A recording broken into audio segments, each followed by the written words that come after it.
and I hope my screen is visible as well. Chalo, let's start.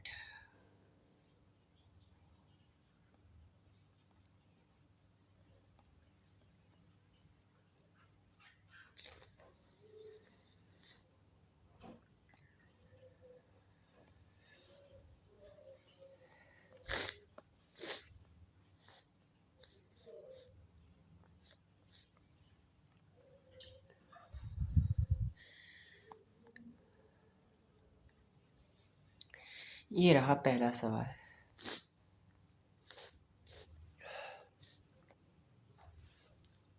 Okay. This question says that a piece of paper torn from an exercise book is shown. आपने एक piece of paper फाड़ा है एक book से और वो piece of paper कह रहा है the object is further away from the lens than the focal point and the image is upside down. ठीक है, यानी वो ये कहना चाह रहा है कि आपके पास एक लेंस है. अब आपको नहीं पता वो लेंस कौन सा है, आपको नहीं पता वो लेंस कौन सा है. ठीक है, फिर वो कहता है कि भाई आपने जो ऑब्जेक्ट है वो लेंस से दूर रखा है. अब कितना दूर रखा है? फोकल पॉइंट से दूर रखा है. यानी अगर आपके पास ये लेंस है, ये प्रिंसिपल एक्सिस है, ये आपका फोकल पॉइंट है और ये डिस्टेंस है आपका लेंस से लेके फोकल पॉइंट तक. ठीक है, तो यहाँ पर ये कहा गया है कि the object is further away from the lens than the focal point. यानी जो ऑब्जेक्ट है ना वो फोकल पॉइंट से भी दूर है. ये लेट्स सपोज करो आपका ऑब्जेक्ट है और ये आपका लेंस है. ठीक है, और जो इमेज बन रही है वो अपसाइड डाउन बन रही है. लेट्स सपोज ये इमेज बन रही है आपकी अपसाइड डाउन इमेज बन रही है. वो कह रहे हैं कि भाई कौन सा प्रोसेस बताया जा रहा है.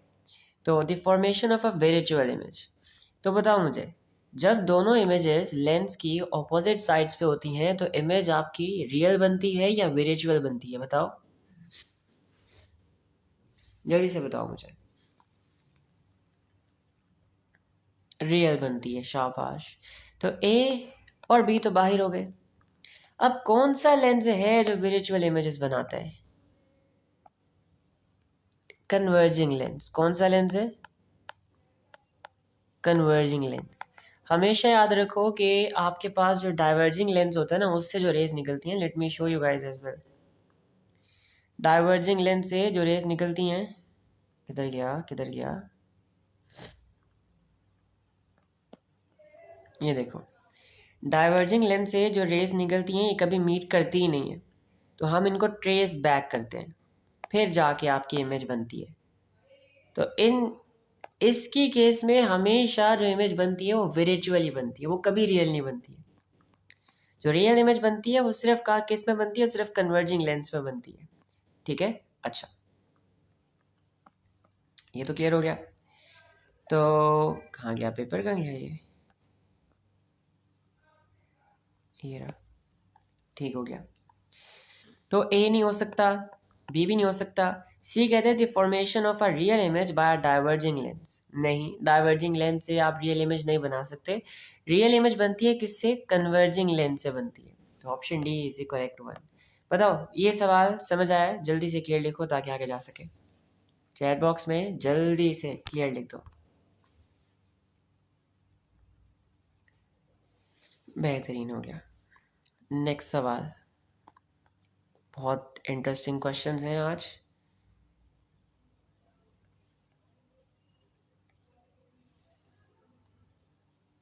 ओके, अब ये सवाल देखो.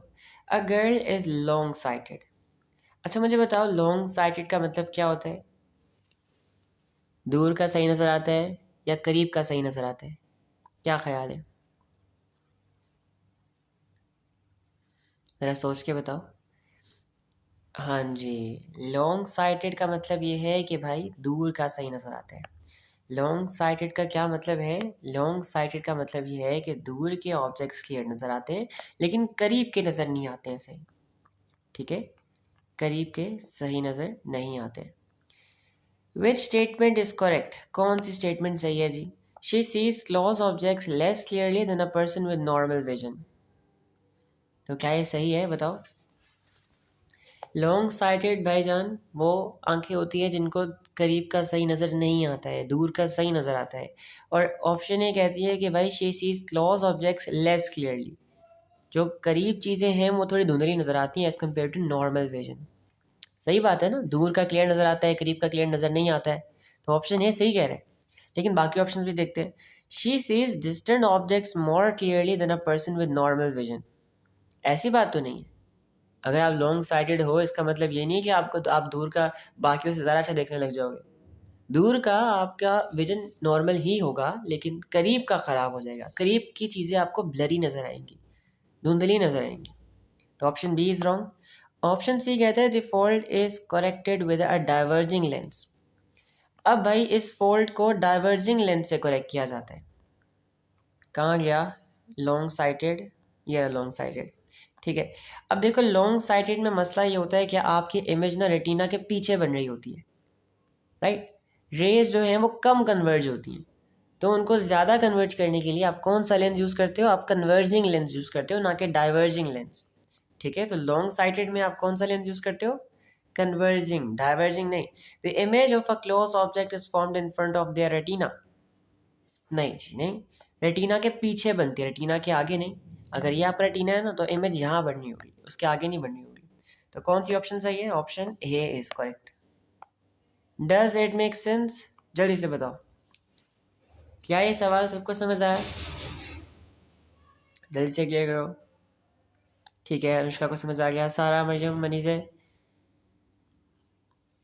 ओके, बेहतरीन हो गया।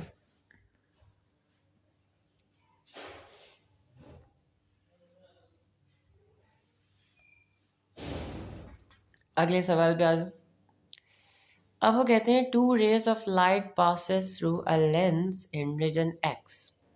अब ये रीजन एक्स जो क्या है, ये एक लेंस है और यहाँ से दो रेस पास कर रही हैं। ये कौन सा टाइप ऑफ लेंस है रीजन एक्स में, and which type of image is formed, और कौन सी इमेज बनेगी, ये बताना है आपने। ठीक हो गया?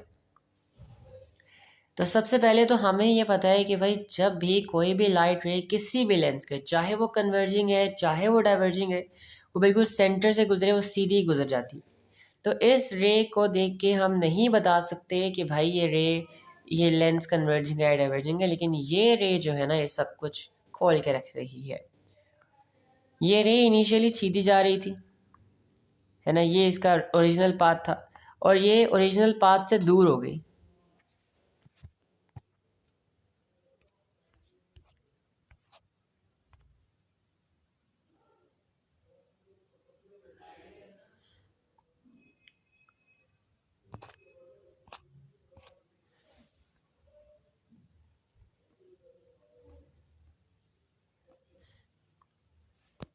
Can you guys hear me? क्या आप लोगों को मेरी आवाज़ आ रही है? एक बार क्लियर कर दो। चलो ठीक है। लाइट चली गई है तो I shifted to my mobile data, that's why I was confirming. ठीक है, तो ये देखो ये रे जो है ना ये डाइवर्ज हो रही है, और रे को डाइवर्ज कौन करता है? डाइवर्जिंग लेंस करता है। तो ये कौन सा लेंस है? ये डाइवर्जिंग लेंस है। ये कौन सा लेंस है? ये है डाइवर्जिंग लेंस। ठीक है, अच्छा। और इमेज कौन सी बनाएगा? क्योंकि देखो ये रेस तो कभी मीट करेंगे नहीं ना, इसलिए हम इनको ट्रेस बैक करेंगे, और जहाँ पे ये रेज मीट करेंगे ना यहाँ पर आपकी इमेज बनेगी। क्योंकि दोनों ऑब्जेक्ट और इमेज लेंस की एक ही साइड पे आ रही हैं, तो इमेज कौन सी बनेगी बताओ? रियल या फिर विर्चुअल? जब इमेज और ऑब्जेक्ट दोनों एक साइड पे आ जाए लेंस के, तो इमेज रियल बनती है या विर्चुअल? बताओ जल्दी से बताओ। ये बनेगा आपका ऑब्जेक्ट। अगर इसको ट्रेस बैक करो यहाँ से, यहाँ पर बनेगा आपका ऑब्जेक्ट, छोटा होगा, और शाबाश, बिल्कुल। लेंस कौन सा है? डाइवर्जिंग है, और कौन सी इमेज बनेगी? विर्चुअल इमेज बनेगी। बेहतरीन हो गया। अगला सवाल देखो।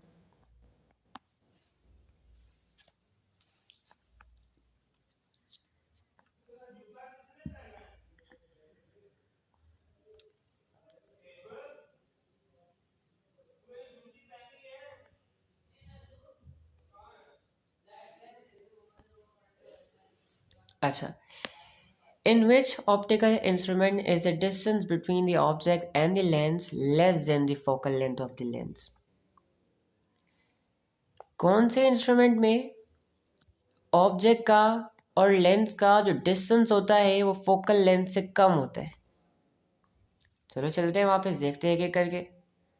चारों पाँच छः 6 केसेस पढ़े थे, उन 6 को दोबारा देखते हैं। ये देखो यहाँ पर आपके ऑब्जेक्ट का जो डिस्टेंस है लेंस से वो क्या है, वो फोकल लेंथ से छोटा है ना। इमेज कैसी बन रही है? इमेज विजुअल बन रही है और बहुत इनलार्ज्ड बन रही है। और ये कहाँ पे यूज़ किया जाता है, ये कॉन्सेप्ट यूज़ किया जाता है मैग्नीफाइंग ग्लास में। कहाँ पे यूज़ किया जाता है? मैग्नीफाइंग ग्लास में। ठीक है, तो भाईजान जब जब वो ऑप्टिकल इंस्ट्रूमेंट जहाँ पर आपका ऑब्जेक्ट का लेंस से डिस्टेंस फोकल लेंथ से कम होता है, ठीक है, वो ऑप्टिकल इंस्ट्रूमेंट कौन सा होता है? Magnifying glass. मैग्नीफाइंग ग्लास के अंदर ये कॉन्सेप्ट यूज़ किया जाता है। ठीक है, प्रोजेक्टर जो होता है, प्रोजेक्टर में आपको इमेज इन लार्ज ही चाहिए होती है, लेकिन इमेज आपकी रियल होती है। जो रियल इमेज होती है ना, आप उसको स्क्रीन पे प्रोजेक्ट कर सकते हो, लेकिन वर्चुअल इमेज को आप स्क्रीन पे प्रोजेक्ट नहीं कर सकते। फोटोग्राफी की लार्जर जो है, इसमें भी जो इमेज बनती है वो रियल बनती है, क्योंकि आप इसको स्क्रीन पर प्रोजेक्ट करते हो। और कैमरा में जो इमेज बनती है वो छोटी बनती है। और आपका ऑब्जेक्ट जो है वो क्या होता है? आपका ऑब्जेक्ट दूर होता है, 2f से भी दूर होता है। ठीक है, अच्छा, आगे आ जाओ, अगला सवाल। ओके, ये एक मज़े का क्वेश्चन है। अच्छा, ये सवाल मैं करूँगा, उसके बाद आप लोगों से भी कुछ क्वेश्चन सॉल्व कराऊंगा, because we have done all these concepts. अब ये क्वेश्चन कहते हैं an object of height 1.5 centimetres. एक ऑब्जेक्ट है, उसकी हाइट है 1.5 सेंटीमीटर्स, ठीक है। Is place in front of a converging lens, आपने इसको एक कन्वर्जिंग लेंस के आगे रखा है और उसकी फोकल लेंथ है 2 centimetres. The arrangement is shown on full scale ray diagram, यानी आप यहाँ पे स्केलिंग कर सकते हो। एक बॉक्स यहाँ पे 1 सेंटीमीटर रिप्रेजेंट कर रहे हैं। What is the linear magnification? Linear magnification आपको ये बताता है कि आपका जो इमेज है एज कंपेयर टू ऑब्जेक्ट कितना बड़ा या कितना छोटा है। ठीक है, और इसका फॉर्मूला हमने याद पढ़ा था, वो क्या था? हाई अपॉन हो। हाई क्या है? Height of image. एंड हो क्या है? Height of object. अब इमेज की हाइट तो गिवन है 1.5, ऑब्जेक्ट की आपको निकालनी पड़ेगी। तो एक डब्बा 1 सेंटीमीटर रिप्रेजेंट कर रहा है, ये आपका इमेज है। ये क्या है? ये आपकी इमेज है। तो एक डब्बा, दो डब्बा एंड 3 डब्बा, we have 3 boxes, right. One box is representing 1 centimetre, so 3 boxes will be 3 centimetres. ठीक है, 3 बॉक्सेस हैं, तो इस इमेज की हाइट होगी 3 सेंटीमीटर्स। 3, सॉरी, इमेज की हाइट ऊपर आती है, ठीक है, ऑब्जेक्ट की हाइट नीचे आती है। इमेज की हाइट ऊपर आती है, ऑब्जेक्ट की हाइट नीचे आती है, ठीक है। तो लीनियर मैग्निफिकेशन आपके पास आ गई, शाबाश 2। अब 2 का मतलब पता है क्या है? 2 का मतलब ये है कि आपकी जो इमेज है वो ऑब्जेक्ट से 2 टाइम्स ज़्यादा बड़ी है।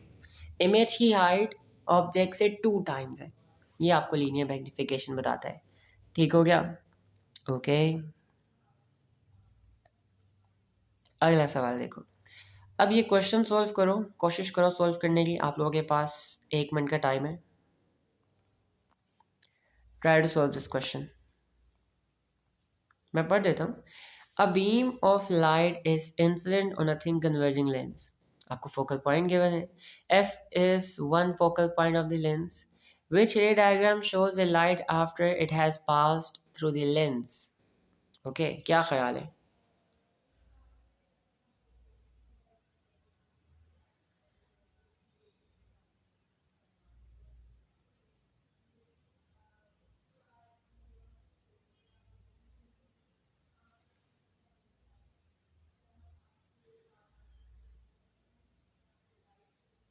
ओके, ठीक है, तो आप लोगों को कहना है कि आंसर सी है। ओके, मनीषा कह रही है सी है, ठीक है।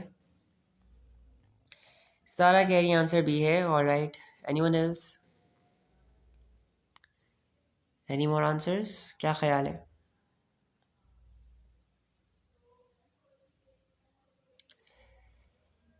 You guys have 10 seconds left. Anushka बताओ। ठीक है, देखते हैं। मरियम आपका आंसर नहीं आया। चलो जी, तो सबके जवाब आ गए हमारे पास। 2 बीज है, एक सी है और एक डी है। चलो देखते हैं। A parallel beam of light is incident on a thin converging lens. Parallel beam of light. F is the focal point of the lens. Which ray diagram shows the light after it has passed through the lens? सबसे पहली चीज हमें ये पता है कि भाई जो भी रे लेंस के सेंटर से गुजरती है वो सीधी निकल जाती है ना? वो बिल्कुल भी रिफ्रैक्ट नहीं करती है, इतना तो सबको पता है, राइट? ये रे बिल्कुल सीधी निकल जाएगी। लेकिन जब भी कोई भी रे लेंस से गुजरती है ना, चाहे वो ऐसे गुजरे, चाहे वो ऐसे गुजरे, चाहे वो पैरेलल हो, तो वो एक पॉइंट को क्रॉस करती है जिसका नाम है फोकल पॉइंट। ठीक है, उस पॉइंट का नाम है फोकल पॉइंट। सो ए के अंदर आप देखो कि आपकी ये रे बेंड हो रही है, डी के अंदर भी आपकी रे बेंड हो रही है, सी के अंदर और डी के अंदर, बी के अंदर बेंड नहीं हो रही है। ठीक है, लेकिन आपकी रे जो है वो कहाँ से गुजरनी चाहिए? वो फोकल पॉइंट से गुजरनी चाहिए। तो इसीलिए your answer must be B. Does it make sense? बताओ, ये समझ आया?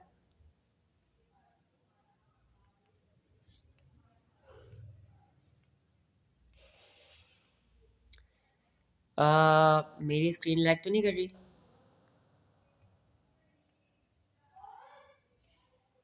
बेहतरीन हो गया, चलो आगे चलते हैं।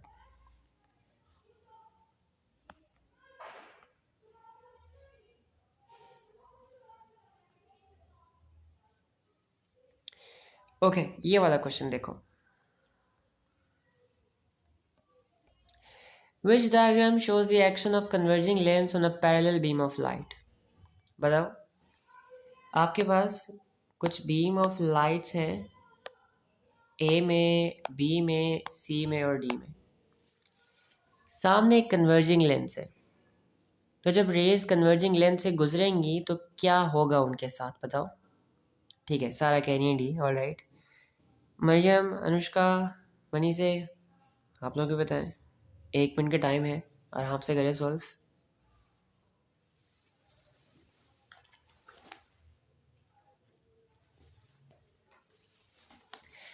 तो अपेरेंटली सारे ही आंसर्स डी हैं।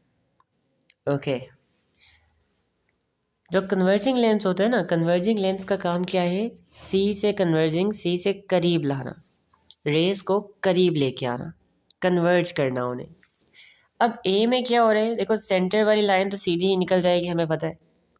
जो भी लाइन, चाहे वो किसी एंगल से गुजर रही है, चाहे वो हॉरिजॉन्टल है, अगर वो लेंस के सेंटर से गुजरती है तो बिल्कुल सीधी गुजर जाती है, वो रिफ्रैक्ट नहीं करती है, वो बेंड नहीं करती है। लेकिन यहाँ पर ये रेस क्या हो रहा है? ये दूर जा रही है, डाइवर्ज हो रही हैं। कन्वर्जिंग लेंस का काम क्या है? कन्वर्ज करना, करीब लेके आना। बी में कुछ हो ही नहीं रहा इन दो रेस को, सीधी ही जाई जा रही हैं, विच इज एब्सोल्युटली रॉन्ग। सी में क्या हो रहा है? सी में रिफ्लेक्ट बैक कर रही हैं। अब ये मिरर तो है नहीं कि रिफ्लेक्ट बैक करे, ये ग्लास है, तो रिफ्लेक्ट की जगह इनको रिफ्रैक्ट करना चाहिए, है ना?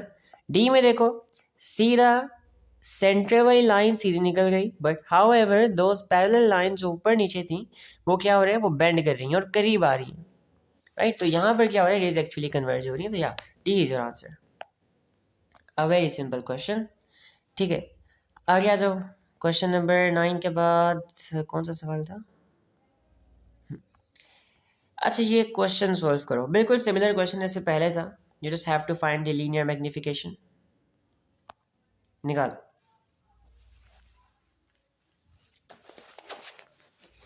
An object is placed in front of a converging lens of focal length 4 centimeters. The height of the image is 6 centimeters. The arrangement is shown on the scale diagram. What is the linear magnification produced by the lens? Now you have to use your brain. थोड़ा बहुत brain use करना पड़ेगा आपको. आपको object की height नहीं given है, but you can simply find it. 1 minute का टाइम है और टाइम चल रहा है. You guys have 30 seconds left. Try करो, फिर मैं सॉल्व करूँगा.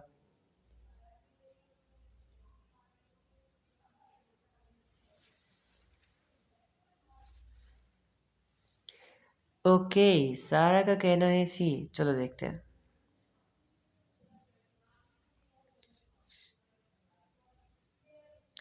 ठीक है, अनुष्का का जवाब भी सी है. मरियम भी कह रही है सी है. ठीक है, मनीष है, आपका आंसर रहता है.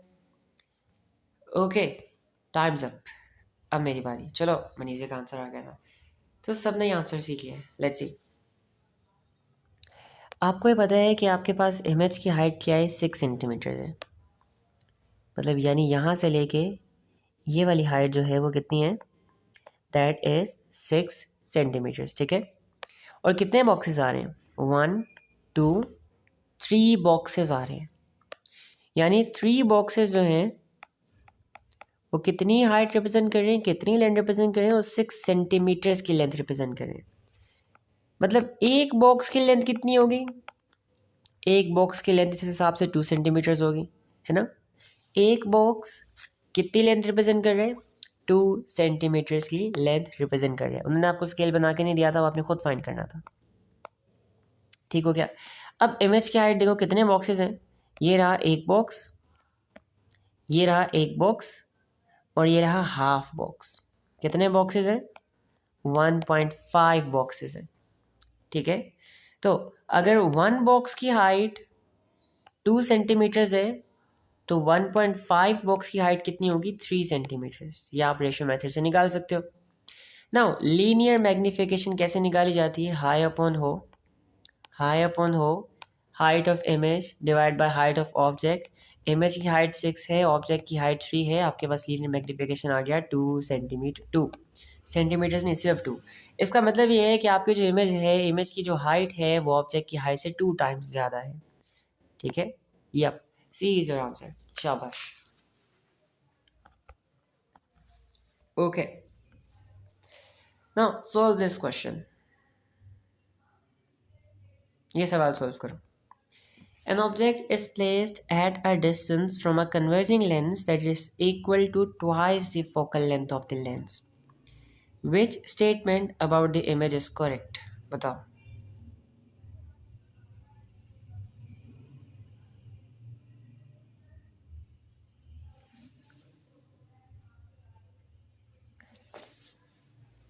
आसान लफ्ज़ में कहूँ तो ये लिखा हुआ है कि आपके जो ऑब्जेक्ट है वो 2f पे पड़ा हुआ है.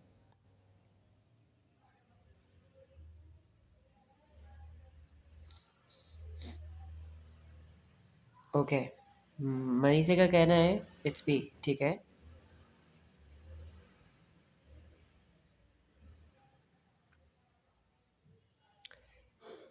एक और जवाब आया है बी का. ओके,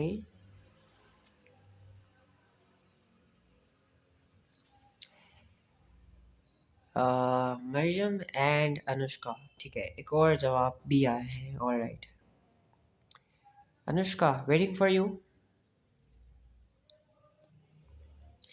एक और जवाब ही आ गया भाई. अब हमने क्या पढ़ा था, मैं दिखाता हूँ आपको. जब आपका ऑब्जेक्ट 2f पे पड़ा हो तो इमेज पता कैसे बनती है?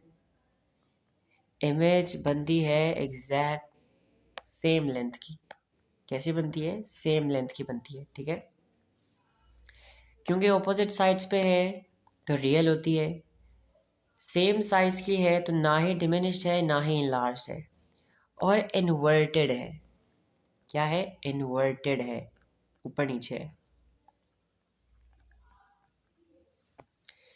तो वेरिएबल तो नहीं हो सकती है, सेम साइड पे भी नहीं है ना.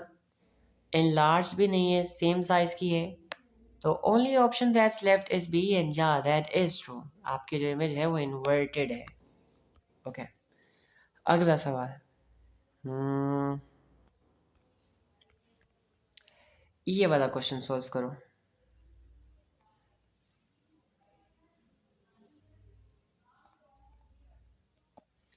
The lens in the diagram produces an image eye of the object O.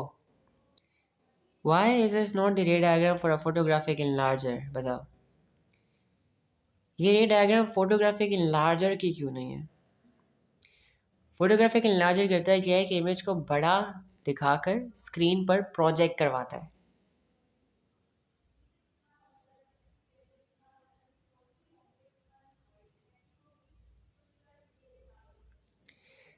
Photographic enlarger क्या करता है कि इमेज को बड़ा कर कर स्क्रीन पर प्रोजेक्ट करवाता है.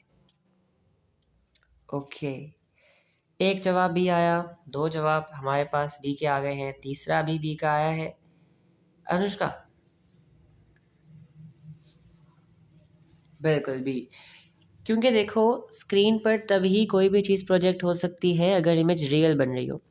यहाँ पे इमेज ही वर्चुअल बन रही है और आप वर्चुअल इमेज को स्क्रीन पर प्रोजेक्ट करवा ही नहीं सकते हो. ठीक है. तो मैग्नीफाइंग की बात नहीं है, आपने मैग्नीफाइड ही कर मतलब आपने इनलार्ज ही करना था और कन्वर्जिंग लेंस ही यूज़ किया जाता है और लेंस बिल्कुल सही है. मसला क्या है कि इमेज वर्चुअल बन रही है. आपको कौन सी इमेज चाहिए? आपको चाहिए रियल इमेज जो कि प्रोजेक्ट हो सकती है स्क्रीन के ऊपर. ठीक है. तो your answer is B. Well done. अगला सवाल देखो. ये क्वेश्चन करो.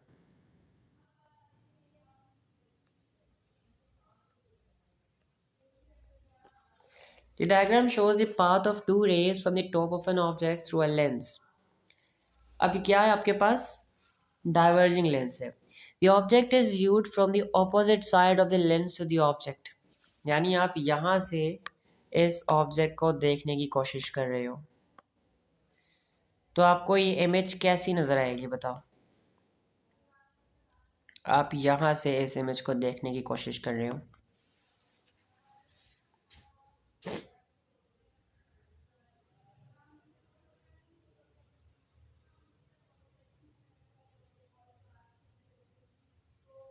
कोशिश करो.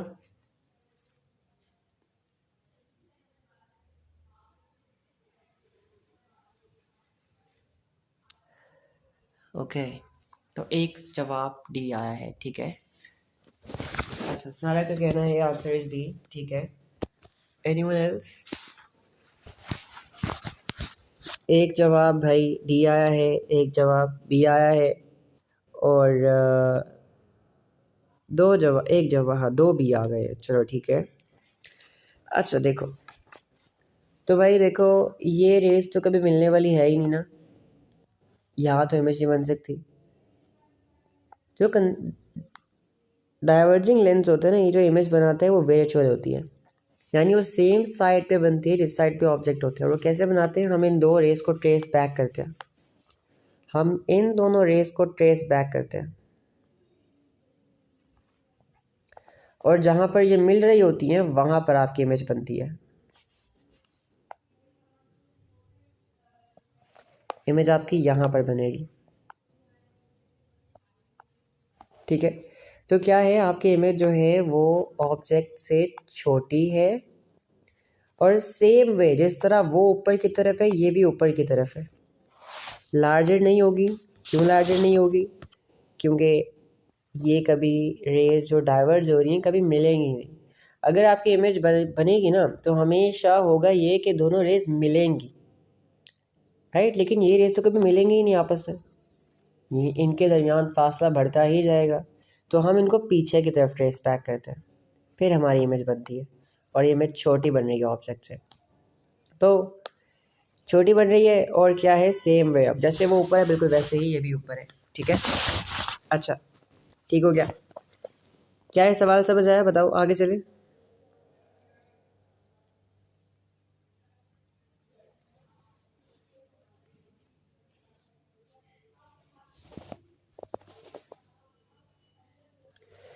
ओके. अब ये वाला सवाल सोल्व करो. मजे का क्वेश्चन है.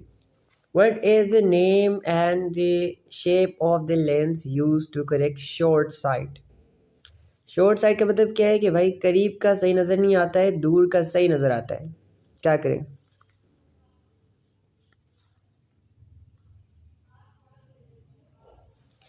कौन सा लेंस इस्तेमाल करें और उसका क्या नाम है और उसकी शेप क्या है?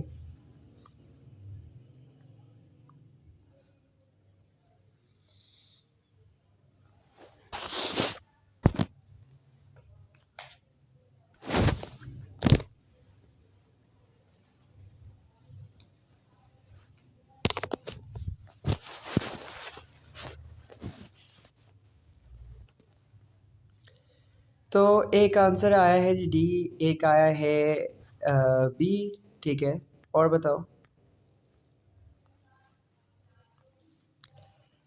सोच समझ के आंसर करना, ठीक है। सारा क्या ये डाइवर्जिंग लेंस लग रहे?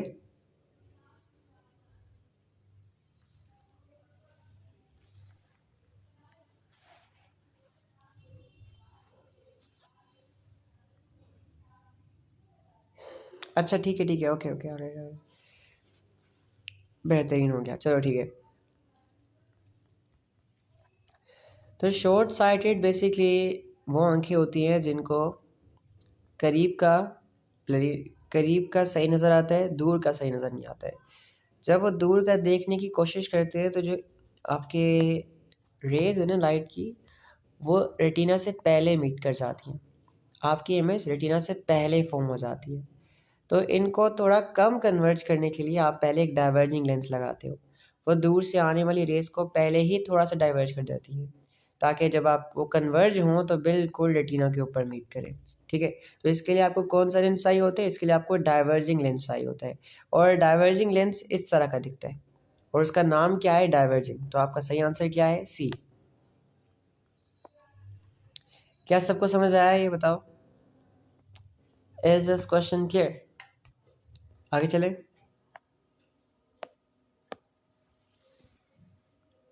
चलो ठीक हो गया, बेहतरीन हो गया। अब ये सवाल मुझे करके दिखा दो। ये इतना मेरे ग्रुप पे शेयर हुआ है, क्वेश्चन इतना शेयर हुआ है और हर साल ही शेयर होता है। इसमें मोस्टली बच्चे फंस जाते हैं। ये सॉल्व करके दिखा दो मुझे। The rays of light from a ray box passes through three lenses placed at position 1, 2 and 3. ठीक है। What type of lenses is used at each position? Okay, बताओ।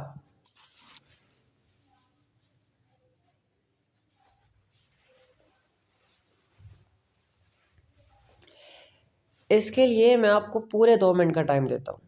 आराम से सॉल्व करो, कोशिश करो सॉल्व करने की। This is a tricky question.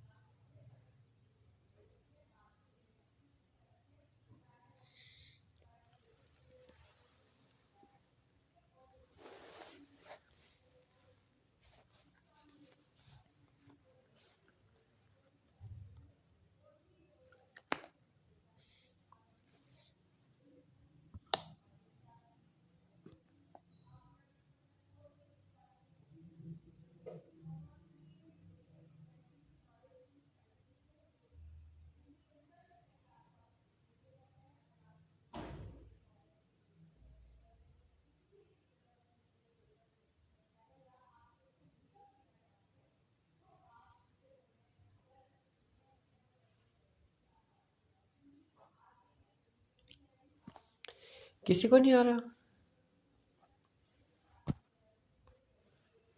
कोशिश तो करो। ओके, तो एक आंसर बी आया है, एक आंसर सी आया है, ठीक है। Okay, Anushka and Marjam, waiting for you guys. तो एक और बी आया है। ओके अनुष्का, चलो खैर कोई बात नहीं, मुश्किल सवाल है वैसे। स्टिल आप लोगों में से किसी ने सही आंसर दिया है। Let's see. तो देखो, कन्वर्जिंग का काम क्या होता है? कन्वर्जिंग लेंस रेस को करीब लेके आता है और डाइवर्जिंग दूर लेके जाता है। अब ध्यान से देखना मैं क्या करता हूँ। तो ये था रेस का इस पॉइंट पे ओरिजिनल पाथ जहाँ पे इन लोगों ने जाना चाहिए था अगर लेंस ना होता तो देखो ये रेस अपने ओरिजिनल पाथ से करीब आई हैं या दूर गई हैं? ये करीब आई हैं। इस लेंस की वजह से ये रेज अपने ओरिजिनल पाथ से करीब आई हैं। तो ये लेंस कौन सा है? ये लेंस है कन्वर्जिंग लेंस। कौन सा लेंस है? कन्वर्जिंग लेंस है। अब ये रेज देखो, यहाँ पर ये इनका ओरिजिनल पाथ था, ये कुछ इस तरीके से जा रही थी, कुछ इस तरीके से जा रही थी।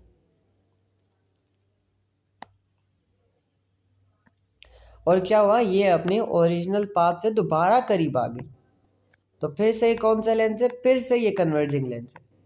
कन्वर्जिंग लेंस का काम है रेस को करीब लेके आना। अब यहाँ पर मसला हुआ था, यहाँ पर मसला होता है बच्चों को।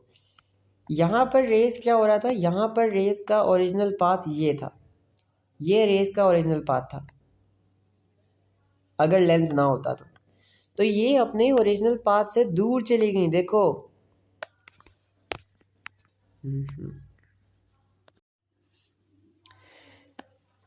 Which length is the focal length of the lens shown in the diagram? Okay, तो बहुत आसान क्वेश्चन आ गया। बताओ ए बी सी और डी इसमें से कौन सी लेंथ जो है वो फोकल लेंथ बता रही है? Focal length. ओके बी, ठीक है। ओके दो आंसर्स भी आ गए। All right, yes B is the answer. कैसे बता? बिकॉज मुझे पता है जब भी कोई भी रे पैरेलल है प्रिंसिपल एक्सिस के, जब वो लेंस से गुजरेगी तो प्रिंसिपल एक्सिस को एक पॉइंट पे कट करेगी और उस पॉइंट को फोकल पॉइंट कहते हैं। और लेंस का डिस्टेंस फोकल पॉइंट से लेकर उससे कहा जाता है फोकल लेंथ। ठीक है, तो यहाँ तक I hope it make sense. अब कुछ क्वेश्चन जो थे वो पहले से ही थे तो वो भी कर लेते हैं। अच्छा जी, अब ये सवाल देखो। Light passes from air into glass of refractive index 1.5। Glass का रिफ्रैक्टिव इंडेक्स क्या है? ग्लास का रिफ्रैक्टिव इंडेक्स है 1.5। ये आपकी रे जो है इसके अंदर जाने की कोशिश कर रही है। What is the angle of refraction in the glass and what is the critical angle? अब आपको क्या निकालना है? आपको एंगल ऑफ रिफ्रैक्शन निकालना है। पहली चीज़ क्या निकालनी है? एंगल ऑफ रिफ्रैक्शन निकालना है। दूसरी चीज़ क्या निकालनी है? आपको क्रिटिकल एंगल निकालना है। क्या निकालना है? क्रिटिकल एंगल निकालना है। ठीक है, अच्छा अब देखो यहाँ पे। सबसे पहले हमें पता है कि भाई sine I upon sine r will give you the refractive index. ठीक है, मैंने आपको याद करवाया था कि भाई आपके पास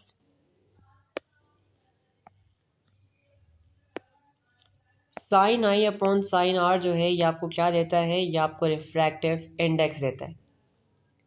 ठीक है, मैंने आपको याद करवाया था कि हमेशा बड़े एंगल का साइन ऊपर आएगा और छोटे एंगल का साइन नीचे आएगा। अब मुझे देख के बताओ एंगल ऑफ इंसिडेंस बड़ा है यहाँ पे, एंगल ऑफ रिफ्रैक्शन बड़ा है? क्या लग रहा है यहाँ पे? एंगल आई बड़ा है या एंगल आर बड़ा है?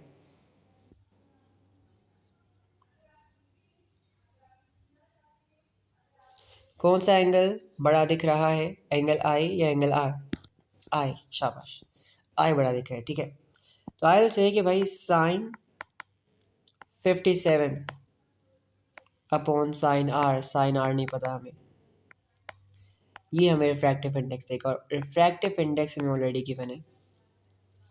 रिफ्रैक्टिव इंडेक्स हमें ऑलरेडी गिवन है। ठीक है, अच्छा तो इसको यहाँ पे सोल्व करते हैं। तो हम क्या करेंगे? साइन आर को सब्जेक्ट बना लेंगे। तो ये हो जाएगा आपके पास sine R is equals to sine 57 divide by 1.5। अब आपको आर चाहिए ना कि साइन आर, तो आप क्या करोगे कि आर को सब्जेक्ट बना लोगे और साइन को मान ले जाओगे। तो sine inverse of sine 57 divided by 1.5। ठीक है, ये आपको दे देगा, आपको आर की वैल्यू दे देगा। तो लेट्स सी हमारी आर की वैल्यू क्या आती है।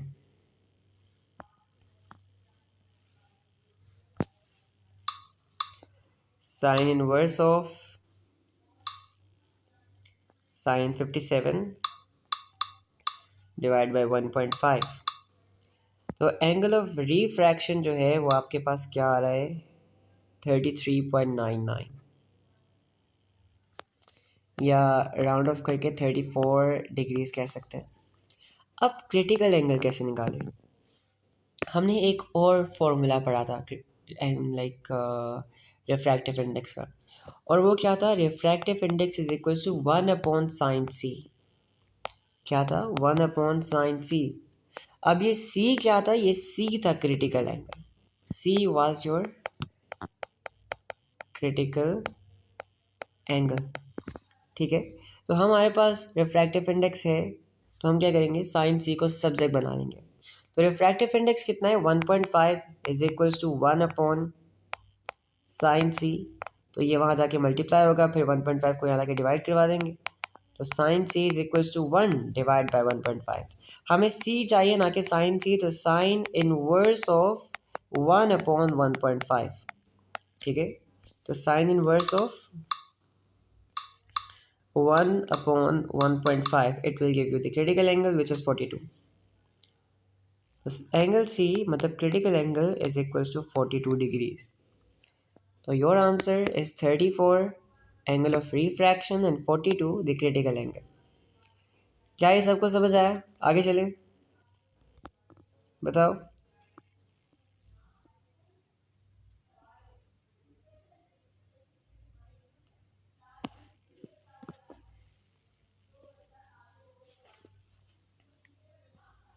क्लियर है? सर अगर हमारा रिफ्रैक्टिव एंगल बड़ा होता तो, हाँ जी बिल्कुल, फिर हम वही यूज़ करते हैं। अगर एंगल ऑफ रिफ्रैक्शन बड़ा होता है ना, तो फिर हम एंगल आर को ऊपर रखते हैं और साइन आई को नीचे रखते हैं। हमेशा बड़ा वाला एंगल नीचे आएगा। बिकॉज वो आपसे हमेशा ना उस मटेरियल का ही रिफ्रैक्टिव इंडेक्स मांगेंगे, कभी भी वैक्यूम या एयर का नहीं मांगेंगे। वो हमेशा जो है वो आपको पता होता है, वो 1 है। ठीक है, तो ये आखिरी सवाल करते हैं। ये सवाल कहता है कि light passes from air into a block of glass. ये लाइट है जो हवा से ब्लॉक ऑफ ग्लास के अंदर जा रही है। Which expression is equal to the refractive index of the glass. अब सबसे पहले तो you have to figure out कि एंगल आई और एंगल आर कौन सा है। क्या पता करने कि एंगल आई एंगल आर कौन सा है। एंगल आई क्या होता है? Angle I is the angle between the रे एंड द नॉर्मल। ठीक है, the incident ray and the normal. ये आपके इंसिडेंट रे है और ये आपका नॉर्मल है, तो ये आपका एंगल ऑफ इंसिडेंस है। And what is angle of refraction? Angle of refraction is angle between the refracted रे एंड द नॉर्मल। ये आपके रिफ्रैक्टेड रे और ये आपका नॉर्मल है, and this is your angle of refraction. And how will you find the refractive index? आप क्या करोगे कि भाई बड़े एंगल का साइन ऊपर रखोगे which is sine W, and छोटे एंगल का साइन नीचे रखोगे विच इज साइन वाई। तो sine W upon sine Y will give you the refractive index. क्या यहाँ तक सबको समझ आ गया? यहाँ तक किसी को कोई भी मसला है तो पूछ सकते हो। तो हमने आज पास से बड़े क्वेश्चंस किए लाइट के और लेंसेज के। ठीक है, along with my voice is audible. Let's start. Well, we will be doing past paper questions. We will be continuing with the past paper questions where we left off yesterday. Where is it?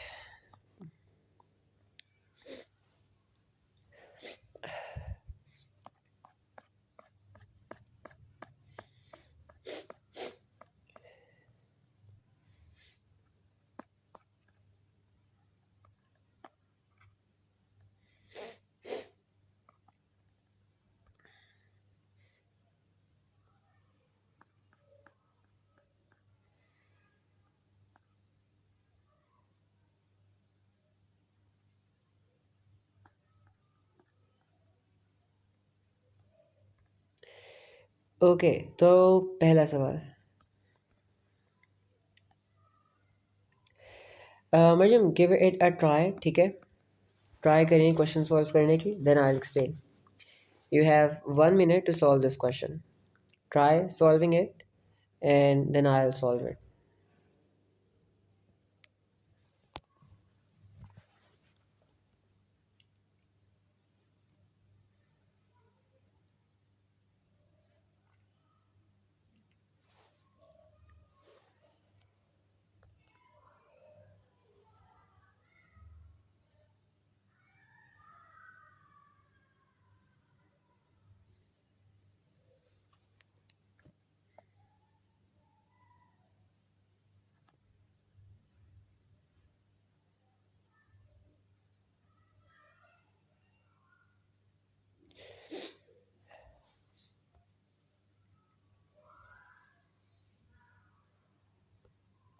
Okay, let's see.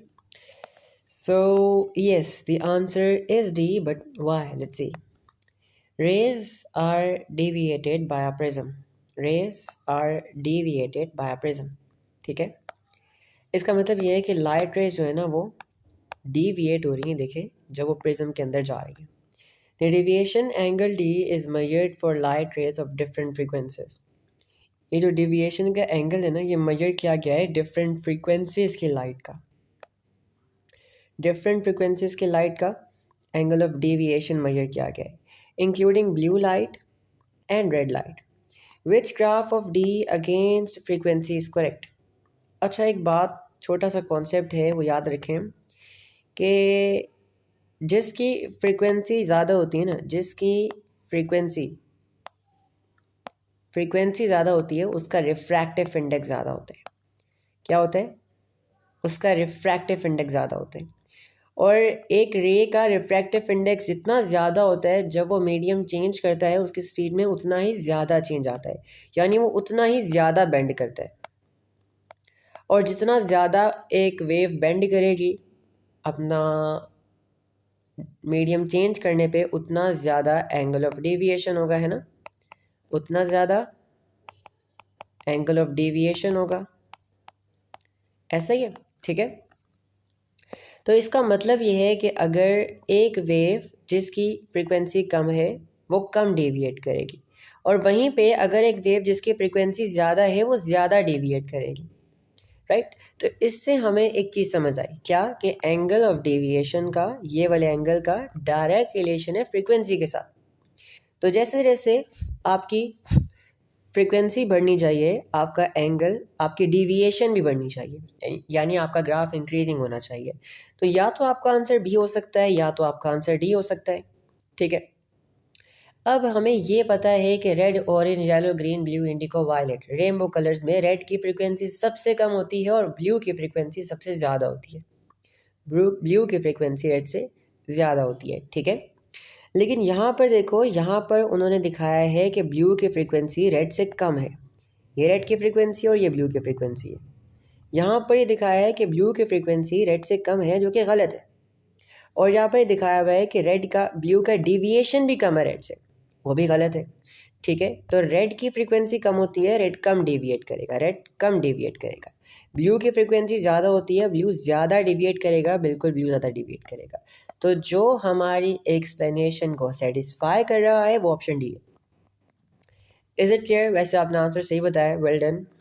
I wasn't expecting, क्योंकि it was a tricky question. अच्छा, तो ये वाला सवाल try करें. Try solving this question and then I will explain. White light enters a prism and forms a spectrum. The rays in the air are labeled. Which diagram shows how the white light is dispersed by a prism? ठीक है, okay. ये एक आसान सवाल है, 1 minute का time है, solve करें.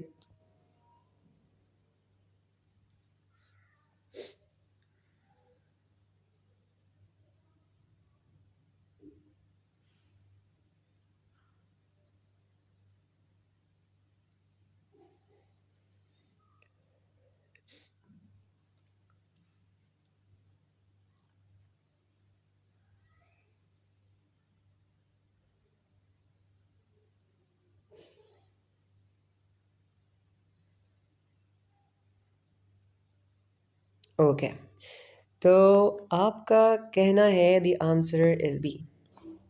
आई डोंट नो सही है कि नहीं, लेकिन चलो देखते हैं. White light enters a prism, एक वाइट लाइट है जो प्रिज्म के अंदर जाती है, and it forms a spectrum. Spectrum मतलब डिस्पर्स हो जाती है, और पूरा स्पेक्ट्रम, सारे कलर्स जो हैं वो अलग-अलग हो जाते हैं. The rays in the air are labelled. Which diagram shows how the white light is dispersed by a prism. बताएं कि भाई कौन सी डायग्राम ये दिखा रही है कि कैसे वाइट लाइट जो है वो डिस्पर्स होती है प्रिज्म से गुजरने के बाद.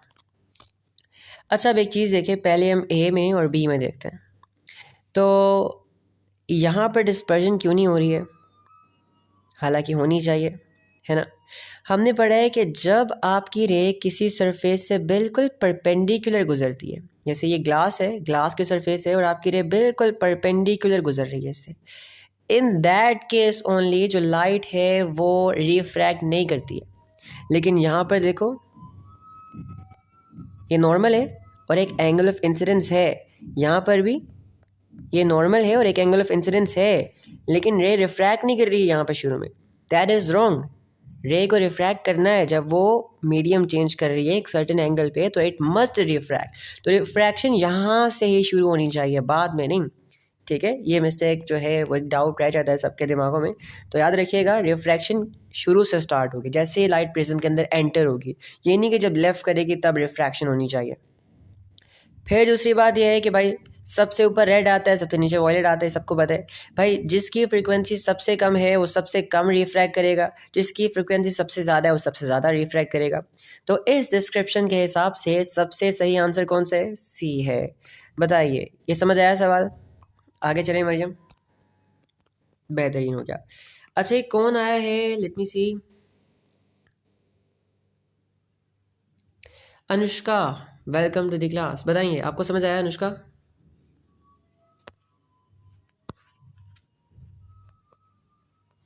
बेहतरीन हो गया, आगे आ जाइए।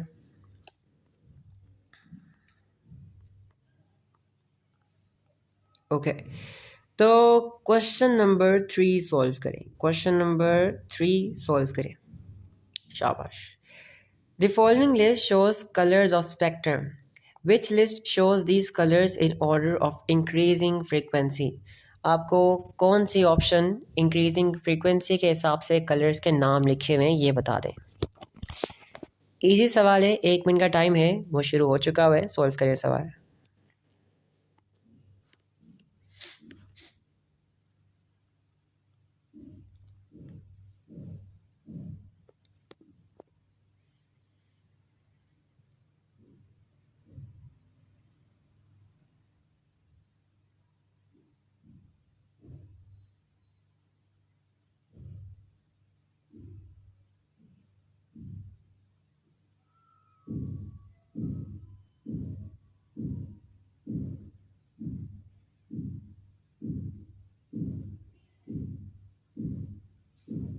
दस सेकेंड रहते हैं। No responses at all. ये मुश्किल सवाल है क्या? आसान सवाल है इतना ज़्यादा?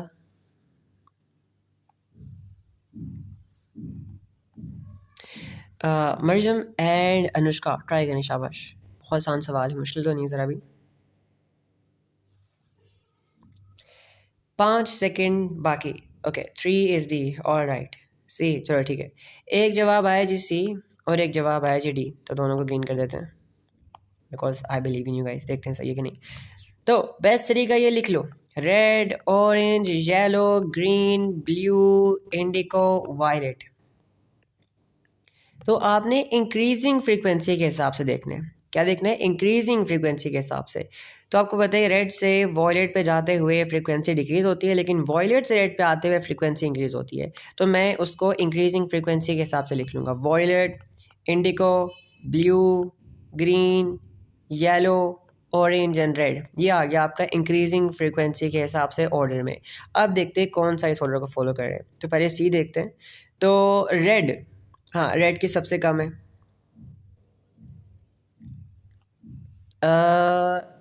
इंक्रीजिंग फ्रीक्वेंसी, हाँ ये इंक्रीजिंग फ्रीक्वेंसी के साथ, थोड़ा थोड़ा सॉरी सॉरी सॉरी, ठीक है, तो यही सही है।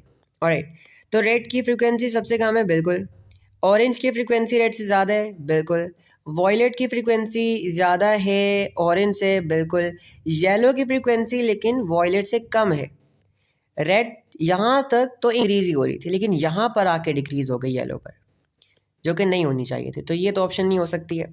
अब डी देखो, हाँ रेड की सबसे कम है, बिल्कुल। ऑरेंज की रेड से ज़्यादा है, बिल्कुल। येलो की ऑरेंज से ज़्यादा है, बिल्कुल। ग्रीन की येलो से ज़्यादा है, बिल्कुल।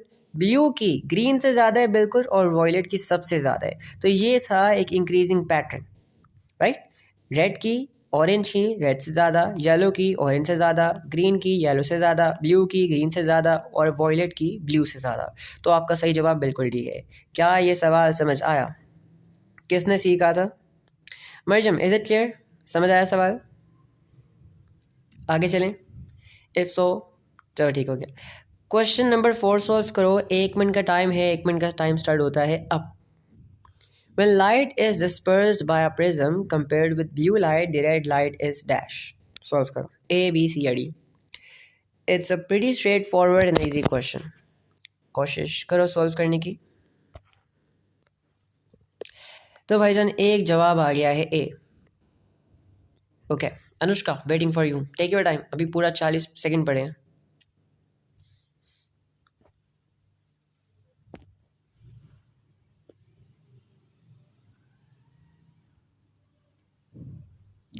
वन आंसर ए आ गया है। ऑलराइट, तो भाई आपने कहा है B. Let's see. When white light is dispersed by a prism, जब white light जो है prism से गुजरती है तो disperse करेगी compared with blue light, red light is dash. तो red light जो है slows down less and refract less. ठीक है, तो देखो मैंने आपको ऊपर क्या बताया था, रिलेशन याद करो भाई। फ्रीक्वेंसी का डायरेक्ट रिलेशन है रिफ्रैक्टिव इंडेक्स के साथ, है ना। तो रेड की फ्रीक्वेंसी ब्लू लाइट से कम है, राइट। यानी रेड का रिफ्रैक्टिव इंडेक्स भी कम है। और जितना कम रिफ्रैक्टिव इंडेक्स होता है, अगर कोई वेव अपना मीडियम चेंज करती है तो उसकी स्पीड में उतना ही कम चेंज आता है। अगर दो वेव्स हैं, एक का रिफ्रैक्टिव इंडेक्स ज़्यादा है, उसकी स्पीड में ज़्यादा डिफरेंस आएगा। वहीं पे अगर एक वेव है जिसका रिफ्रैक्टिव इंडेक्स कम है तो उसकी स्पीड में कम चेंज आएगा। ठीक है, तो रेड की जो स्पीड है वो कम होगी और ये कम रिफ्रैक्ट करेगा। जितना कम रिफ्रैक्टिव इंडेक्स होगा, जितना कम स्पीड में चेंज आएगा, उतनी ही कम एक लाइट बेंड करेगी, है ना। तो आंसर इज ए। अनुष्का समझ आया?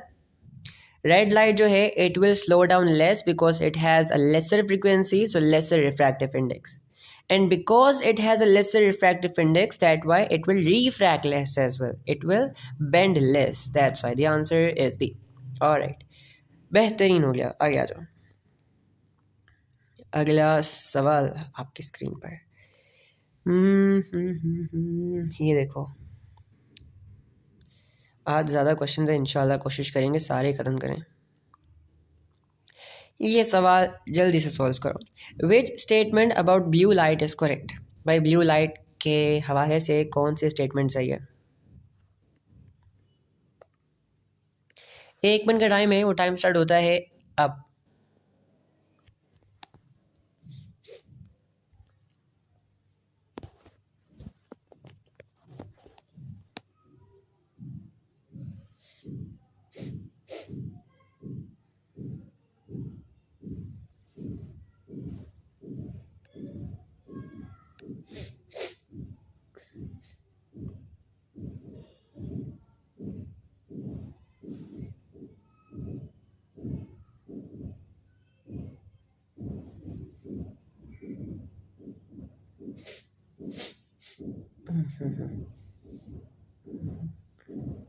क्या हो गया? इतना आसान सवाल है, फंस गए क्या इसके अंदर? 10 सेकंड रहते हैं।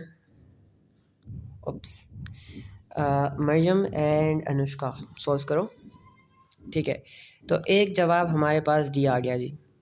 अनुष्का आपका जवाब का इंतज़ार कर रहा हूँ।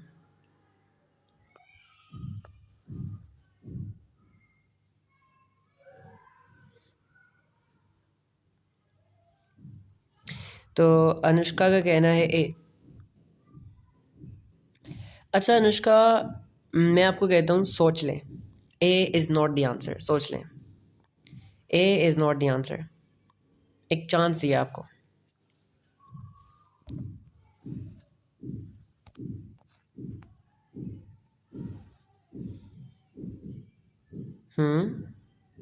देखिए ना, ब्लू लाइट की फ्रीक्वेंसी ज़्यादा होती है। बी और डी, आई डोंट नो। चलो आपके लिए बी लॉक कर देते हैं, डी ऑलरेडी लॉक है। चलो देखते हैं। विच statement about blue light is correct? अब कौन सी स्टेटमेंट सही है ब्लू लाइट के लिए? Blue light has smaller frequency than red light. गलत जवाब है बिल्कुल। तो आपको सिर्फ ना ये पैटर्न याद होना चाहिए, red, orange, yellow, green, blue, indigo, violet. रोएगी बीवी से याद रख लें, ओके, रोएगी बीवी से याद रख लें। तो जैसे आप लेफ़्ट से राइट जाते हो ना, आपकी फ्रीक्वेंसी इंक्रीज़ करती है। क्या होता है? आपकी फ्रीक्वेंसी फ्रीक्वेंसी बढ़ती है, यानी रेड की फ्रीक्वेंसी सबसे कम है और वॉयलेट की फ्रीक्वेंसी सबसे ज़्यादा है, तो ब्लू की फ्रीक्वेंसी ऑफ कोर्स रेड से ज़्यादा होगी, है ना। तो जब ब्लू की फ्रीक्वेंसी ज़्यादा है तो ये स्टेटमेंट तो जाहिर सी बात गलत होगी। Blue light has longer wavelength than red light. अब एक और चीज़ याद रखो, जैसे आप लेफ़्ट से राइट जाओगे आपकी फ्रीक्वेंसी तो बढ़ेगी लेकिन आपकी वेवलेंथ कम हो जाएगी। क्या होगा, आपकी जो वेवलेंथ है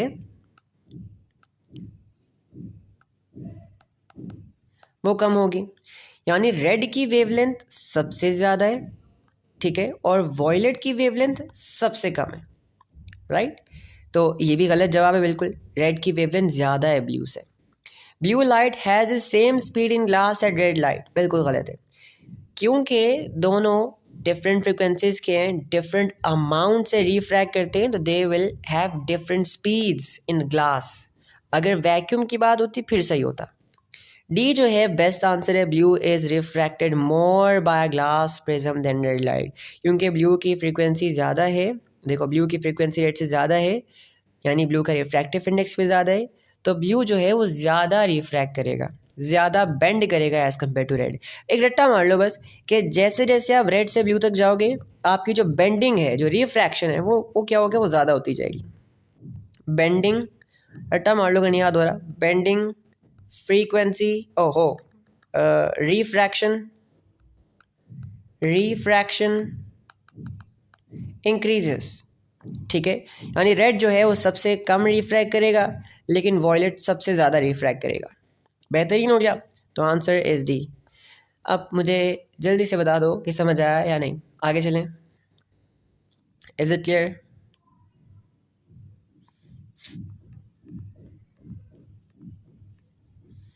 बेहतरीन हो गया। अगला सवाल, ओके, तो ये सवाल आसान है, जल्दी से मैं सॉल्व कर देता हूँ, मुश्किल वाले आप सॉल्व करना। A narrow beam of yellow and green light is separated as it passes through a prism. Which ray diagram is correct? तो सबसे पहले देखना कि भाई आपके जो रिफ्रैक्शन है वो इसी पॉइंट से स्टार्ट होनी चाहिए, तो मतलब ये तो गलत हो गया, ये सही हो सकता है, ये गलत हो गया, ये बाहर हो गया। उसके बाद आपको बताया कि भाई जिसकी फ्रीक्वेंसी ज़्यादा होती है वो ज़्यादा रिफ्रैक्ट करता है, जिसकी फ्रीक्वेंसी कम होती है वो कम रिफ्रैक्ट करता है, ठीक है। और ये भी गलत हो गया, क्योंकि जब आपकी लाइट एक फास्टर मीडियम से स्लोवर मीडियम में जाती है तो आपकी रे को टूवर्ड्स दी नॉर्मल बेंड होना होता है, ना कि अवे फ्रॉम दी नॉर्मल। तो सी और डी तो बाहर हो गए, राइट। अब हमारी जो है वो इंक्वायरी चलेगी ए और बी पर, ठीक है। अब आप दोबारा से वो ऑर्डर लिख लो, Roy G B V, right, red orange yellow green blue indigo violet, alright. अब ऊपर कौन सा आएगा, कम फ्रीक्वेंसी वाला, नीचे कौन सा आएगा, ज़्यादा फ्रीक्वेंसी वाला। तो क्या येलो की फ्रीक्वेंसी कम है ग्रीन से, बिल्कुल कम है, तो येलो ऊपर आएगा ग्रीन नीचे आएगा। ये वाला गलत क्यों है, क्योंकि येलो ऊपर है यहाँ पे और ग्रीन नीचे है।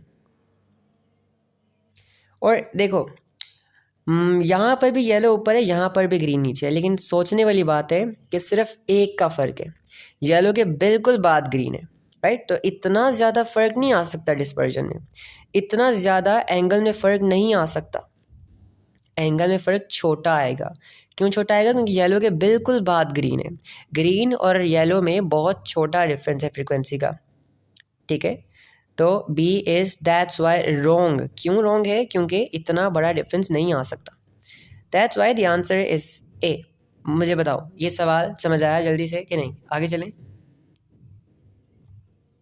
बेहतरीन हो गया, चलो अगला सवाल आप लोग करना।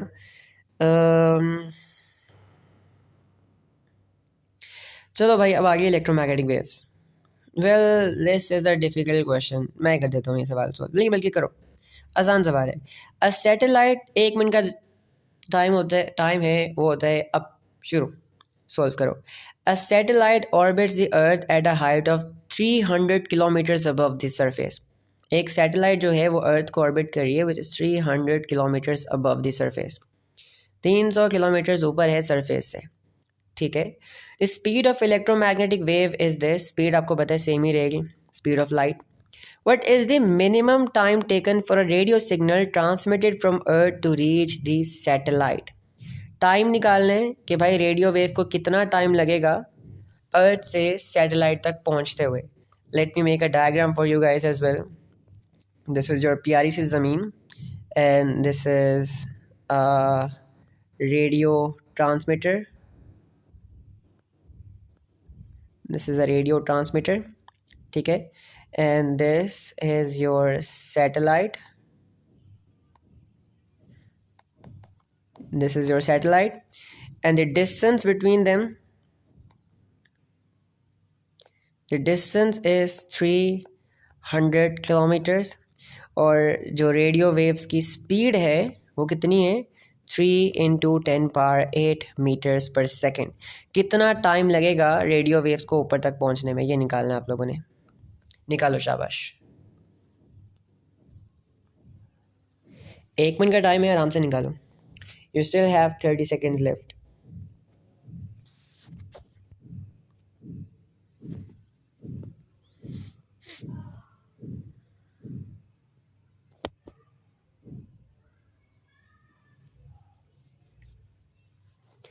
एक और चीज़ याद रखना कि देखो आपको टाइम सेकंड्स में चाहिए, स्पीड मीटर्स पर सेकंड में, लेकिन डिस्टेंस किलोमीटर्स में.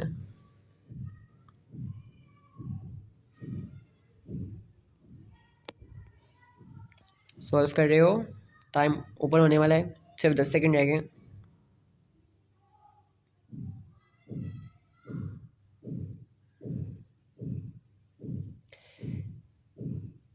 Okay, times up. जो किया है भेज दो. मरियम एंड अनुष्का, जो भी जवाब आया ना भेज दो जल्दी से मुझे. ठीक है, तो मरियम का कहना है आंसर सी है. Alright, Mariam is saying that answer is C. ठीक है, अनुष्का कह रही है आंसर ए है. Let's see. तो एक जवाब जी हमारे पास ए आया है और एक जवाब हमारे पास सी आया है. Let's see. तो हमें पता है कि स्पीड कैसे निकाली जाती है. स्पीड निकालने के लिए आपको दो चीज़ें चाहिए और वो क्या है, डिस्टेंस एंड टाइम. आप यहाँ क्या करोगे, यहाँ पे you will make time this subject.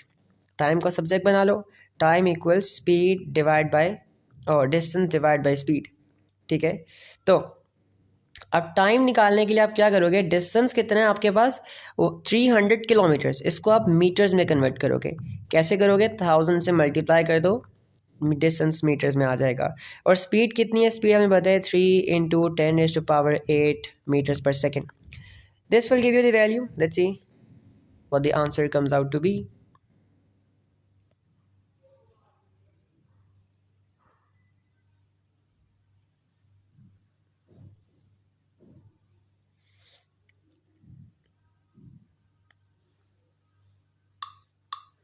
(300 into 1000 divided by 3 into 10⁸)8. You get 0.001. What is your answer? Your answer is 0.001. और अगर मैं इसको स्टैंडर्ड फॉर्म में कन्वर्ट करूँ तो ये बनता है 1 × 10⁻³ Wait, I guess I have done a mistake. Just a moment, let me see क्या गलती हुई है यहाँ पे.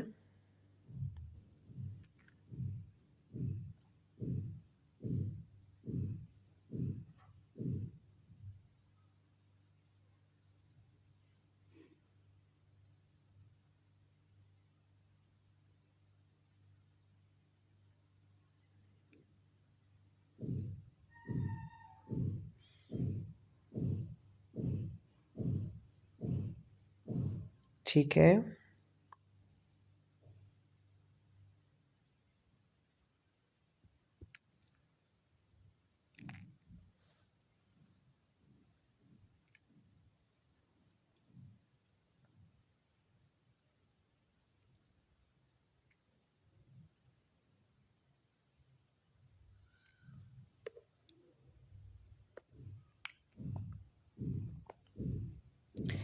आई गेस यहाँ पे क्वेश्चन में थोड़ा मसला है, बिकॉज ये दोनों वैल्यूज सेम है. ये वाली वैल्यू 1 × 10⁻⁻6 एंड 1 × 10⁻⁻6 सेकेंड्स. तो यहाँ पे क्वेश्चन में मसला है. ठीक है, क्वेश्चन में मसला है बिकॉज ये दोनों वैल्यूज़ बिल्कुल सेम है और ये दोनों वैल्यूज़ बिल्कुल सेम है।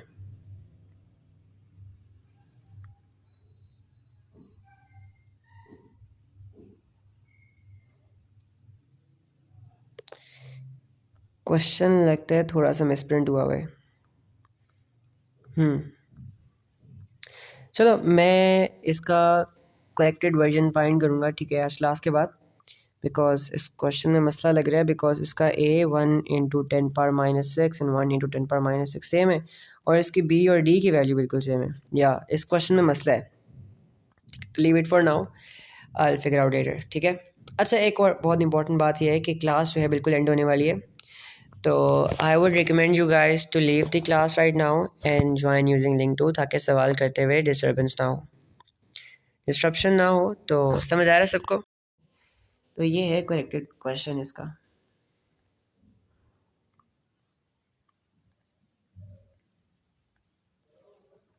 ऑलराइट, तो हमारा आंसर क्या आ रहा था? 1 × 10⁻³ तो हमारा आंसर यही सही है, आंसर सी ही सही है। उधर ऊपर ने मिस प्रिंट किया हुआ है, ठीक है। मैं खुद हैरान हो गया था कि ऐसा कैसे हो गया। चलो ठीक हो गया। अगले सवाल पे आ जाओ जल्दी से। Next question. अच्छा, जल्दी जल्दी आंसर बताते जाओ, बहुत आसान सवाल है। Which component of electromagnetic spectrum is use for remote control of a television? TV के रिमोट में, एसी के रिमोट में कौन सी रेडिएशन यूज होती है, बताओ।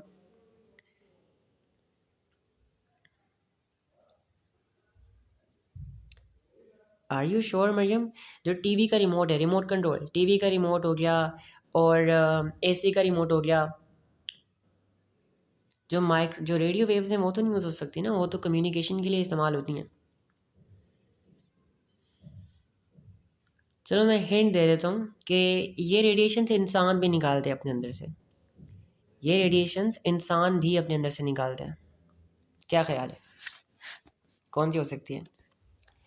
तो ये तो भाई रट्टा मारना पड़ेगा, इंफ्रारेड रेज, ठीक है। इंफ्रारेड रेज जो हैं वो यूज़ की जाती हैं रिमोट कंट्रोल्स में।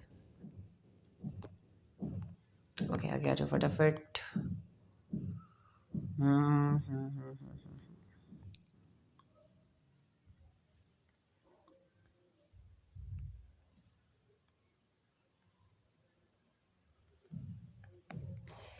अगला सवाल ये कहता है कि which two waves are components of the electromagnetic spectrum? भाई कौन सी वेव, दो वेव जो हैं वो इलेक्ट्रोमैग्नेटिक स्पेक्ट्रम का कंपोनेंट हैं? Let's see. तो सबसे पहले देखो कि लाइट जो है वो इलेक्ट्रोमैग्नेटिक स्पेक्ट्रम का पार्ट है, बट साउंड नहीं है, वाटर वेव्स भी नहीं है, इंफ्रारेड है, हमें दोनों चाहिए। अल्ट्रासाउंड जो है वो क्या है? वो साउंड वेव्स हैं, वो इलेक्ट्रोमैग्नेटिक स्पेक्ट्रम का पार्ट नहीं है, लेकिन अल्ट्रा वायलेट है, तो ये भी गलत है। लेकिन डी में एक्सरेज और माइक्रोवेव्स दोनों ही इलेक्ट्रोमैग्नेटिक स्पेक्ट्रम का पार्ट है, that's why the answer is D. ठीक हो गया, मूविंग अहेड।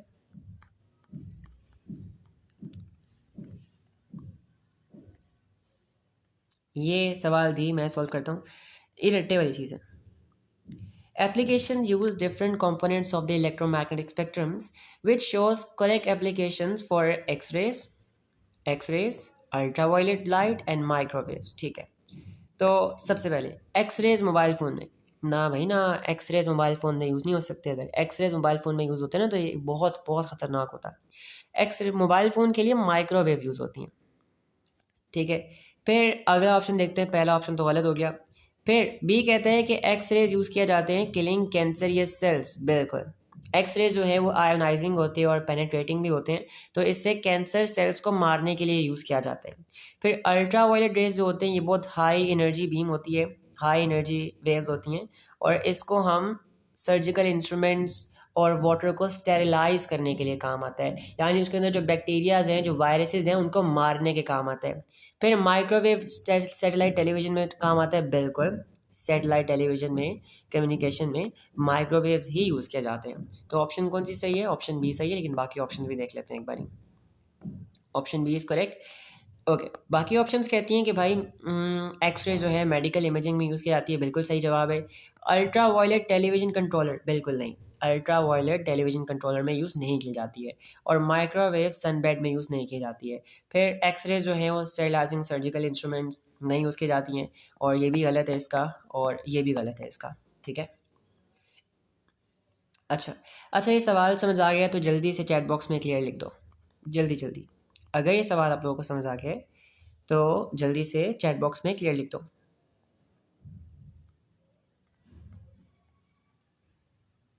बेहतरीन हो गया।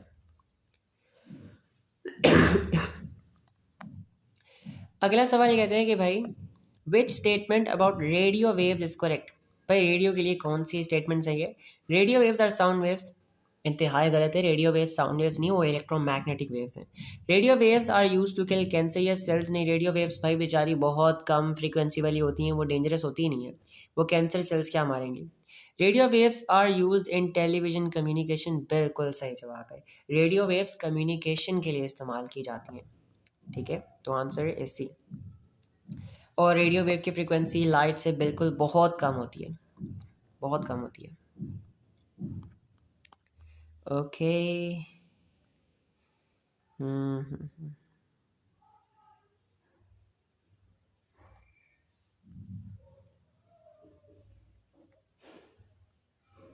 अगला सवाल देखो, a television controller emits an infrared beam. Which statement about infrared beam is correct? कौन सी स्टेटमेंट सही है इंफ्रारेड बीम के लिए? ठीक हो क्या, देखते हैं। इट कॉजेज आयोनाइजेशन, नहीं ऐसी बात तो नहीं है। अगर इंफ्रारेड आयोनाइजेशन करती होती तो फिर हम आज सारे ही कैंसर के मरीज होते, क्योंकि 40% सन की रेस इंफ्रारेड है, और अगर इंफ्रारेड में फिर रहे होते और वो आयोनाइजिंग होती तो हम इंसान सारे कैंसर होता हमें। ठीक है, तो ये तो बिल्कुल गलत है। बी कहते हैं it consist of longitudinal wave, बिल्कुल नहीं है, सारी electromagnetic waves are transverse waves. C कहते हैं it has a higher frequency than ultraviolet, बिल्कुल गलत है, क्योंकि ये स्पेक्ट्रम में पीछे आता है अल्ट्रा वायलेट से, दैट्स वाई उसकी फ्रीक्वेंसी भी कम है अल्ट्रा वायलेट से। It travels at speed of light, ये बिल्कुल सही है। सारी इलेक्ट्रोमैग्नेटिक रेज जो हैं वो स्पेस में या फिर एयर में स्पीड ऑफ लाइट से ट्रैवल करती हैं। विच statement about electromagnetic wave is correct? कौन सी स्टेटमेंट सही है इलेक्ट्रोमैग्नेटिक वेव के बारे में? All electromagnetic waves have speed in air of approximately 3 × 10⁻⁸ metres per second, सही जवाब है। हवा के अंदर सारी electromagnetic waves speed of light से ट्रेवल करती हैं, जो कि गिवन है, ये सही है। अच्छा, अगला सवाल देखते हैं।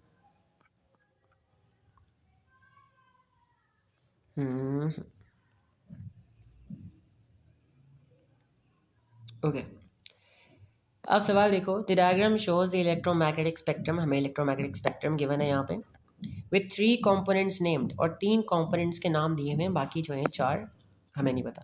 The spectrum is in order from long wavelength to shorter wavelength, यानी बड़ी वेवलेंथ से शॉर्टर वेवलेंथ की तरफ जा रहे हो आप। Which component of spectrum is used as a sunbed to produce a suntan? Okay, कौन सी वेव जो है उस एज अ सन बेड के अंदर यूज होती हैं सन टैन के लिए? Do you guys have any idea what is suntan? किसी को आइडिया है? मरियम, अनुष्का, इफ सो बताओ, what is mean by sun tan?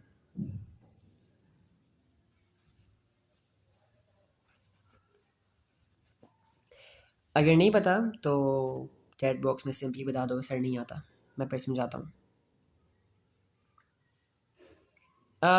Makes it red, okay ठीक है, कह सकते हैं, थोड़ा थोड़ा सही है।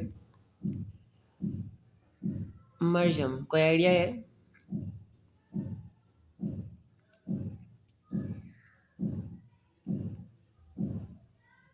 ना, चलो मैं बताता हूँ। अच्छा, पाकिस्तान के जो एशियन लोग हैं वो तो ऑलरेडी उनका कलर सही फेयर है ना, तो उनको इस चीज़ की ज़रूरत नहीं है।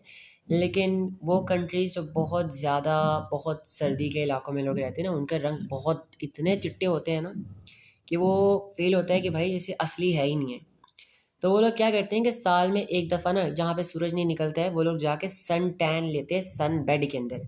अब सन बेड क्या होता है? सन बेड बेसिकली क्या होता है कि उधर ना UV rays, ultraviolet rays आपकी बॉडी को हिट की जाती हैं, और अल्ट्रा वायलेट रेज जब आपकी बॉडी को हिट करती है ना, तो आपका जो कॉम्प्लेक्शन होता है, जो कलर होता है वो थोड़ा डार्क हो जाता है, राइट, थोड़ा सा डार्क हो जाता है। ठीक है, थोड़े आप आपका बहुत जब वाइट कलर होता है, आप जब जाके धूप वगैरह में फिरते हो तो आपके घर वाले भी कहते हैं काले हो जाओगे, and that is because of UV rays. UV rays when they hit your skin they make it darker, उनका जो कॉम्प्लेक्स होता है स्किन का वो डार्क हो जाता है। तो जो गोरे होते हैं ना वो साल में एक दफ़ा सन टैन लेते हैं जाके सन बेड के अंदर। तो जो रेज यूज़ की जाती है इसके अंदर वो कौन सी होती है, वो यूवी रेज होती हैं। ठीक है, और वो कहाँ पे आती हैं, विजिबल लाइट के बिल्कुल बाद। समझ आया? बताओ, what is suntan and what is sunbed? This is part of your syllabus and this can come in your exam as well as MCQ, कि कौन सी रेस इस मकसद के लिए यूज़ की जाती हैं। बताओ, इज इट क्लियर? जल्दी से क्लियर लिख दो, शाबाश। चलो बेहतरीन हो गया। अगला सवाल देखो। A type of electromagnetic radiation possesses the following properties. अब एक इलेक्ट्रोमैग्नेटिक रेडिएशन है, उसमें फॉलोइंग प्रॉपर्टीज़ है कि भाई पहली बात तो बहुत ज़्यादा आयोनाइजिंग है, दूसरी बात इसकी फ्रीक्वेंसी ज़्यादा है माइक्रोवेव से, दूसरी बात ये इंसान नहीं देख सकते। ठीक है, अच्छा अब इंफ्रारेड जो है उसकी फ्रीक्वेंसी ज़्यादा है माइक्रोवेव से और इंसान वाकई नहीं देख सकते, लेकिन ये आयोनाइजिंग नहीं है। रेडियो वेव्स की फ्रीक्वेंसी माइक्रोवेव से कम है तो ये तो क्वालिफाई नहीं होता। लाइट की फ्रीक्वेंसी भी ज़्यादा है माइक्रोवेव से, लेकिन इसको इंसान देख सकते हैं और ये आयोनाइजिंग भी नहीं है, तो ये भी नहीं हो सकता, ये भी नहीं हो सकता, ये भी नहीं हो सकता। बचा गैमा। गैमा को इंसान नहीं देख सकते हैं, इसकी फ्रीक्वेंसी जो है रेडियो वेव से ज़्यादा है और साथ ही आयोनाइजिंग भी है बहुत ज़्यादा। तो the only option that matches this description is a. बेहतरीन हो गया। ठीक है, आगे आ जाओ। Okay, next question.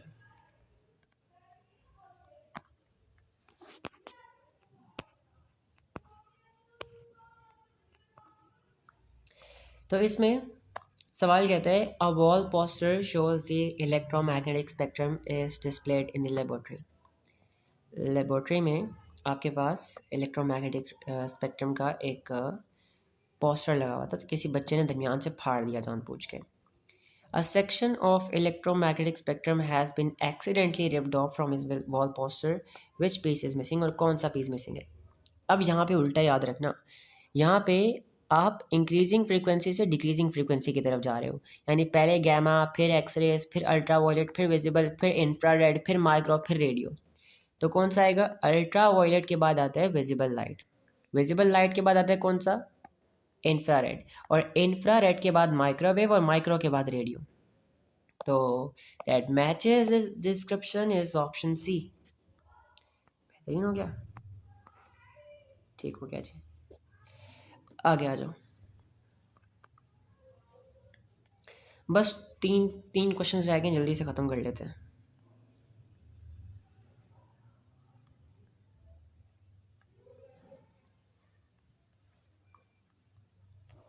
अभी सवाल देखो, the table list main components of electromagnetic spectrum. Main components given है इलेक्ट्रोमैग्नेटिक स्पेक्ट्रम के, and their approximate frequencies range.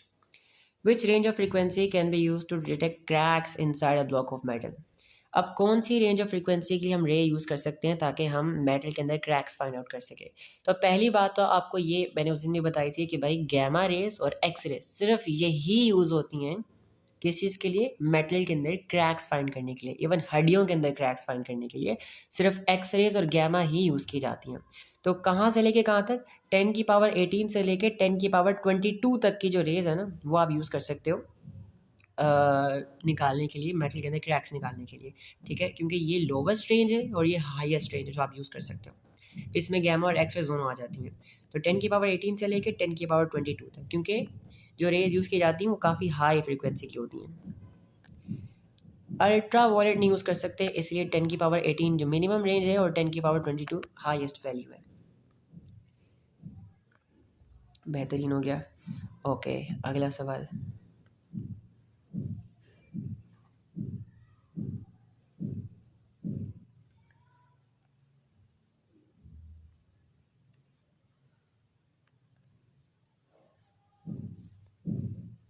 Which wave property has the same value for all X-rays traveling in air?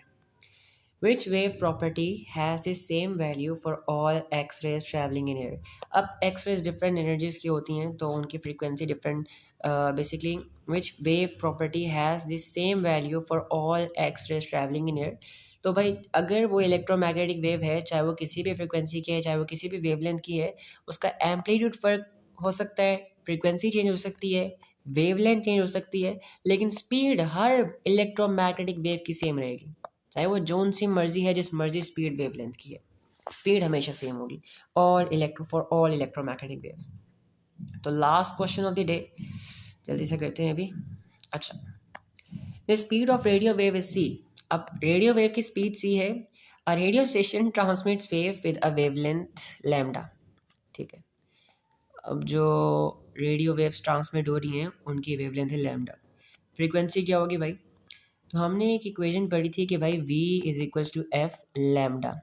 Speed यहाँ पे c है, ठीक है, और wavelength lambda ही है, हम फ्रीक्वेंसी को सब्जेक्ट बना लेंगे। तो frequency is equals to speed of light divide by lambda, ये आपको फ्रीक्वेंसी देगा। तो A is the correct option. और